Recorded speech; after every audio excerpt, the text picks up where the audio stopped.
বর্ষা বলছি আমি। বর্ষা কেমন আছেন? আপনি ভালো আছেন বর্ষা? আলহামদুলিল্লাহ ভালো আছি ভাই, আপনি কেমন আছেন? মাশাআল্লাহ, অনেক ভালো আছি। বর্ষা কোথা থেকে বলতেছেন? আপনার দেশের বাড়ি কোথায় বর্ষা? আমার দেশের বাড়ি গাজীপুর। আচ্ছা, কোথায় থাকেন এখন বর্তমানে আপনি? বর্তমান গাজীপুরেই থাকি। আচ্ছা, দেশের মেয়ে দেশেই আছেন। কে কে আছে ফ্যামিলিতে বর্ষা আপনার? ফ্যামিলি বলতে আমার একটা বাচ্চা আছে 2 বছরের, আর আমার বয়স্ক মা আছে, আর আচ্ছা, আমার ছোট একটা ভাই আছে। তো দুইটা ভাই বোন, আপনার মা আর আপনার একটা সন্তান আছে না? জি জি জি। আপনার স্বামী কোথায়? স্বামীর সাথে ডিভোর্স হয়ে গেছে। কতদিন আগে আছেন আপনি? এই প্রায় 2 বছর ধরে। আচ্ছা, তো কি করেন এখন আপনি? কিছু করি না, আবার কিছু করি, টুকটাক কাজ করি ঘরে বসেই।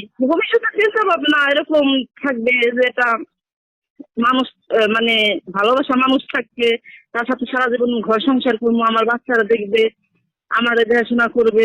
এমন একটা মানুষ যদি এখন দায়িত্ব নিয়ে ভালোবেসে আপনাকে বিয়ে শাদী করতে চায় সন্তান সহ, আপনি বিয়ে শাদী করবেন এখন? হ্যাঁ অবশ্যই। আচ্ছা, ঠিক আছে। তো আপনার সাথে দর্শক ভাইরা কিভাবে যোগাযোগ করবে? আমার নাম্বার আছে, নাম্বারে যোগাযোগ করবো।